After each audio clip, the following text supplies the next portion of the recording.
दोस्तों, स्वागत है आपका मेरे YouTube चैनल इंग्लिश बाबू पर। और आज मैं फिर हाजिर हूँ आपके साथ एक नई स्टोरी लेकर। और दोस्तों, आज की जो स्टोरी है ये एक शॉर्ट मोरल स्टोरी है, बहुत ही सुंदर कहानी है, सुनकर आपको बहुत मज़ा आएगा।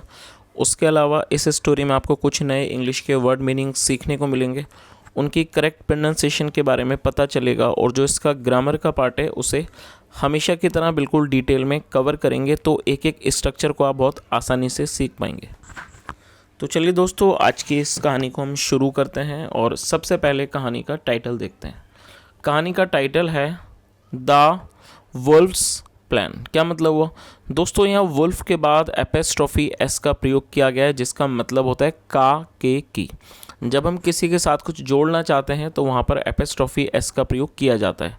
और वुल्फ का मतलब होता है भेड़िया, तो ये क्या हो गया? भेड़िए का। और प्लान मतलब योजना। द वुल्फ्स प्लान मतलब भेड़िए की योजना। तो दोस्तों, ये आज की इस कहानी का टाइटल है, शीर्षक है। और अब मैं इसे पढ़ना शुरू करता हूँ। आपसे रिक्वेस्ट है आप इसे पूरे ध्यान से सुने। यदि आपको कोई नया वर्ड या फिर नया स्ट्रक्चर देखने को मिले तो आप उसे नोट भी ज़रूर करें। तो चलिए इसको शुरू करते हैं। Once a cruel wolf lived in a forest. क्या मतलब हुआ दोस्तों? आज की जो हमारी कहानी है ये पास्ट इंडेफिनिट में है। और जब हम पास्ट इंडेफिनिट में कोई भी अफर्मेटिव का वाक्य बनाते हैं तो वहाँ वर्ब की सेकंड फॉर्म का प्रयोग किया जाता है। और लिव का मतलब होता है रहना या कहीं पर निवास करना। तो इस लाइन का क्या मतलब हो? वंस एक बार, आ क्रूअल वुल्फ। और दोस्तों, क्रूअल एडजेक्टिव है जिसका मतलब होता है क्रूर, निर्दयी, या फिर इसको कह सकते हैं क्रूर, निर्दयी। तो उसे क्या मतलब हुआ कि एक बार, वंस एक बार, आ क्रूअल वुल्फ मतलब एक क्रूर भेड़िया लिव्ड रहता था इन अ फॉरेस्ट एक जंगल में। तो इस पूरी लाइन का क्या अर्थ हुआ? Once a cruel wolf lived in a forest मतलब एक बार एक जंगल में एक क्रूर भेड़िया रहता था। That year there was a severe drought all over the country. क्या मतलब हुआ? दैट ईयर का मतलब हो गया उस साल। और यदि इसमें ये होता दिस ईयर तो ये हो जाता इस साल। और यहाँ पर दैट का मतलब हुआ उस, दैट ईयर मतलब उस साल, दैट ईयर मतलब उस साल। There was a severe drought. और दोस्तों, सीवियर का मतलब होता है गंभीर या फिर भयंकर, और ड्रॉट का मतलब सूखा। मतलब उस साल there was a severe drought, एक बहुत ही गंभीर सूखा था, या कह सकते हैं उस साल बहुत ही गंभीर सूखा पड़ा। ऑल ओवर द कंट्री मतलब पूरे देश में। तो इस पूरी लाइन का क्या अर्थ हुआ? दैट ईयर मतलब उस साल, there was a severe drought all over the country मतलब उस साल पूरे देश में और मतलब पूरे देश में हर जगह बहुत भयंकर सूखा पड़ा। All the rivers and streams had dried due to the absence of rains। क्या मतलब हुआ दोस्तों? इस वाक्य के अंदर had का प्रयोग किया गया और साथ में वर्ब की थर्ड फॉर्म का प्रयोग किया गया। तो जब किसी भी वाक्य में had के साथ वर्ब की थर्ड फॉर्म का प्रयोग किया जाता है तो जो इस तरह का वाक्य है वो पास्ट परफेक्ट का वाक्य कहलाता है। पास्ट परफेक्ट का मतलब होता है जब हम भूतकाल में मतलब बीते हुए समय में पास्ट में कोई भी ऐसा वाक्य बनाएं जहां पर क्रिया का पूरा होना पाया जाए। तो इस तरह का जो वाक्य है वो पास्ट परफेक्ट का वाक्य कहलाता है। तो ये हमारा पास्ट परफेक्ट का सेंटेंस है। और आपको ये चीज़ हमेशा याद रखनी है कि जब आप पास्ट परफेक्ट में कोई भी सेंटेंस बनाते हैं तो पास्ट परफेक्ट में हमेशा ही हैड का प्रयोग किया जाता है हेल्पिंग वर्ब के रूप में। और यहाँ अच्छी बात यह है कि यहाँ पर दूसरा कोई ऑप्शन नहीं है, आपको सिर्फ हेड का प्रयोग करना है, चाहे सब्जेक्ट कोई भी हो। तो इस लाइन का क्या अर्थ हुआ?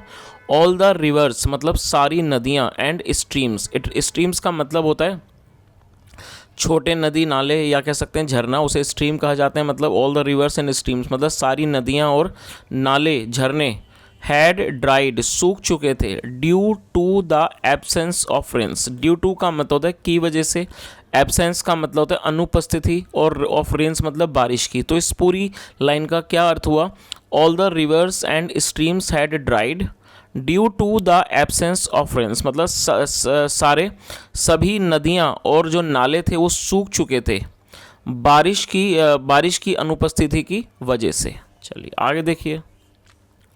देयर वर नो ग्रेन और फ्रूट्स ग्रोइंग एनीवेयर। क्या मतलब हुआ? देयर वर नो ग्रेन मतलब कोई भी अनाज या फिर जो फ्रूट से फल थे ग्रोइंग वो उग रहे थे एनीवेयर कहीं पर भी। तो इस पूरी लाइन का क्या अर्थ हुआ कि कहीं पर भी कोई अनाज या फिर फल नहीं उग रहे थे। Many animals died due to hunger and thirst. क्या मतलब हुआ? और दोस्तों ये जो हमारा वाक्य है ये पास्ट इंडेफिनिट का अफर्मेटिव वाक्य है। जब हम पास्ट इंडेफिनिट में कोई भी अफर्मेटिव वाक्य बनाते हैं तो वहाँ पर बिना किसी हेल्पिंग वर्ब का इस्तेमाल किए वर्ब की सेकंड फॉर्म का प्रयोग किया जाता है, जैसा यहाँ पर किया गया है। और आप इस वर्ड को नोट कर सकते हैं, DIE, डाई का मतलब होता है मृत्यु होना, और ये सेकंड फॉर्म है डाइड। तो इस लाइन का क्या अर्थ हुआ? Many animals died due to hunger and thirst. Hunger का मतलब होता है भूख और थर्स्ट मतलब प्यास, मतलब कि कई मैनी एनिमल्स डाइड मतलब कई पशु की मृत्यु हो गई, कई पशुओं की मौत हो गई, हम कह सकते हैं मृत्यु हो गई। Due to hunger and thirst मतलब कि भूख और प्यास की वजह से। तो इस पूरी लाइन का क्या मतलब हुआ कि प्यास के कारण, या कह सकते हैं प्यास की वजह से, प्यास और भूख और प्यास की वजह से कई पशुओं की मौत हो गई। चलिए आगे देखिए।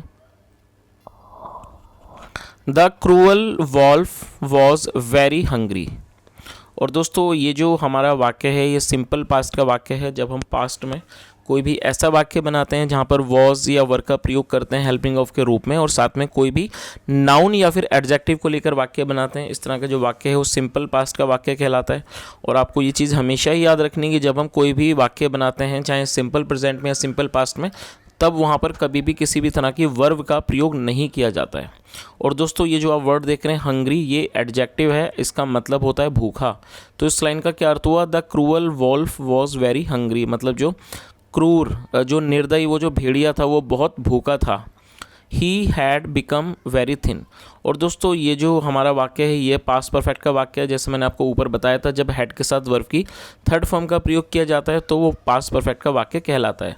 और ये बिकम की थर्ड फॉर्म है, बिकम की सेकंड फॉर्म होती है बिकेम, और ये थर्ड फॉर्म है बिकम। ही हैड बिकम, वो बन गया था, वेरी थिन, बहुत पतला। तो इस पूरी लाइन का क्या अर्थ हुआ? He had become very thin, वो बहुत पतला हो गया था। तो इस पूरी लाइन का क्या अर्थ हुआ कि वो जो क्रूर निर्दयी भेड़िया था वो बहुत भूखा था। He had become very thin, और वो बहुत पतला हो गया था, या कह सकते हैं वो बहुत कमज़ोर हो गया था। चलिए आगे देखिए।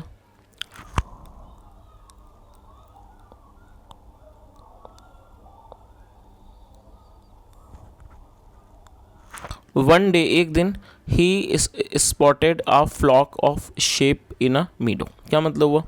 दोस्तों मीडो को आप नोट कर सकते हैं। मीडो का मतलब होता है हरी घास का मैदान, जहाँ पर पशु चरते हैं उसे मीडो कहा जाता है, हरी घास के मैदान को।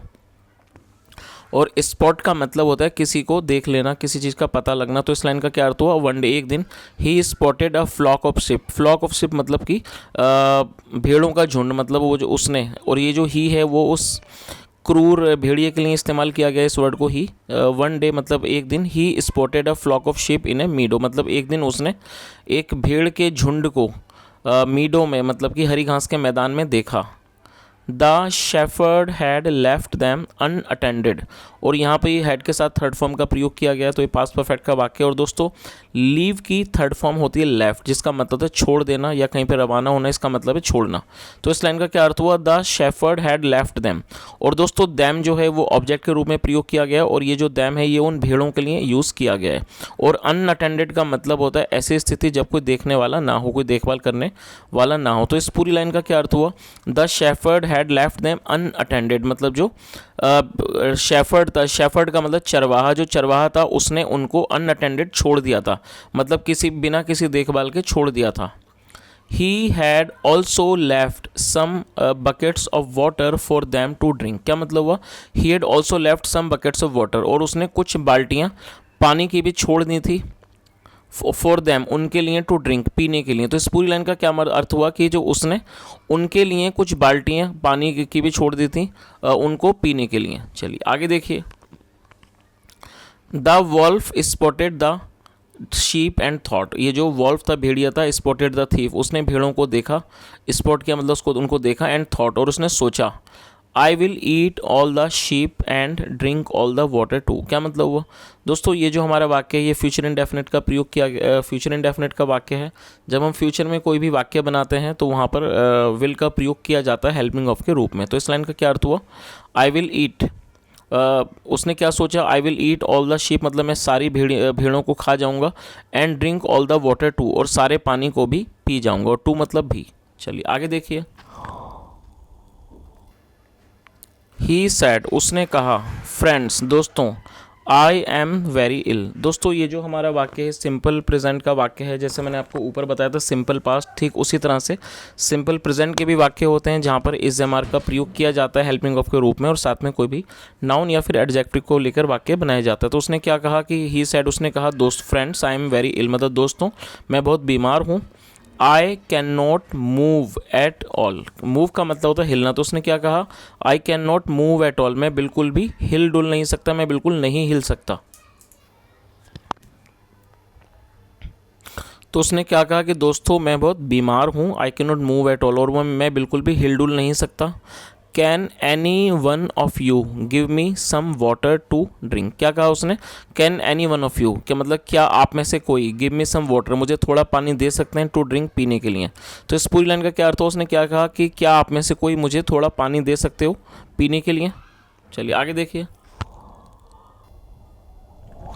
द शीप वर कॉशियस, दोस्तों ये भी हमारा सिंपल पास्ट का वाक्य है और यदि हमारा सब्जेक्ट प्लूरल होता है तो वहाँ पर वर का प्रयोग किया जाता है, तो यहाँ पर वर का प्रयोग किया गया है। और कोशियस एडजेक्टिव है जिसका मतलब होता है सतर्क होना। द शीप वर कोशियस, मतलब जो भेड़ें सतर्क थीं। One of them sad, one of them का मतलब उनमें से एक, वन ऑफ दैम सैड उनमें से एक ने कहा। Do you think we are fools, क्या मतलब हुआ दोस्तों, ये जो हमारा वाक्य है डू यू थिंक, ये हमारा प्रेजेंट इंडेफिनिट का इंटरोगेटिव सेंटेंस है। जब हम प्रेजेंट इंडेफिनिट में मतलब वर्तमान में ऐसा कोई भी वाक्य बनाते हैं जो कि इंटरोगेटिव होता है तो वहाँ पर डू या डस का प्रयोग किया जाता है हेल्पिंग ऑफ के रूप में, जैसा यहाँ पर किया गया है। यदि हमारा subject I we you they या फिर प्लूरल होगा तो उसके साथ डू का प्रयोग किया जाएगा, अन्यथा डज का। तो यहाँ पर यू के साथ डू का प्रयोग किया गया है और साथ में वर्ब की फर्स्ट फॉर्म लगाई जाती है। तो आपको ये चीज़ याद रखनी है कि जब आप प्रेजेंट डेफिनेट में कोई भी इंट्रोगेटिव का सेंटेंस बनाते हैं तो उस वाक्य की जो शुरुआत है वो डू या डज से होगी, उसके बाद सब्जेक्ट फिर वर्ब की फर्स्ट फॉर्म। चलिए इसका मतलब देख लेते हैं। तो क्या अर्थ हुआ इस लाइन का, वन ऑफ देम सेड, उनमें से एक ने कहा। डू यू थिंक मतलब क्या आप सोचते हो या कह सकते हैं कि आपको लगता है, वी आर फूल्स कि हम मूर्ख हैं। तो उसने क्या कहा कि do you think we are fools, मतलब क्या आपको लगता है हम मूर्ख हैं। We won't come to you to be your lunch, और दोस्तों ये जो वॉन्ट है ये विल नॉट की शॉर्ट फॉर्म है। जब आप फ्यूचर इंडेफिनिट में विल नॉट की जगह आप चाहें तो वॉन्ट भी लिख सकते हैं जिसका मतलब होता है विल नॉट, और ये फ्यूचर इंडेफिनिट का नेगेटिव सेंटेंस है। तो इस लाइन का क्या अर्थ हुआ, we won't come to you to be your lunch, मतलब हम आपके पास आपका लंच बनने के लिए नहीं आएंगे। लंच का मतलब है दोपहर का भोजन। तो उसने क्या कहा, we won't come to you to be your lunch, और बी मतलब होना, मतलब हम आपके पास नहीं आएंगे आपके लंच बनने के लिए। तो जाहिर सी बात है वो जो शीप थी, जो भेड़ थी, वो भी चालाक थी और उन्हें पता था कि जो भेड़िया है वो उन्हें खाना चाहता है। चलिए इसलिए उन्होंने इस तरह का जवाब दिया। आगे देखिए। And the sheep ran away and the cruel valves plan failed, क्या मतलब हुआ, and the sheep ran away, और ये रन अवे की सेकंड फॉर्म है। रन अवे मतलब का मतलब होता है दौड़ के कहीं भाग के चला जाना, और ये सेकंड फॉर्म है ran away, and the sheep ran away, और जो भेड़ें थी वो भाग कर चली गई। रैन अवे मतलब दूर भाग के चले गई। And the cruel valves plan failed, और जो इस क्रूर मतलब इस निर्दयी या कह सकते हैं क्रूर भेड़िए का जो योजना थी प्लान फेल्ड, वो विफल हो गया। तो दोस्तों ये आज की एक बहुत छोटी सी कहानी थी और मैं उम्मीद करता हूँ कहानी आपको अच्छी लगी होगी, और मैंने पूरी कोशिश की आपको हर वर्ड की मीनिंग और प्लस जो ग्रामर के अलग अलग स्ट्रक्चर थे उनको समझाने की।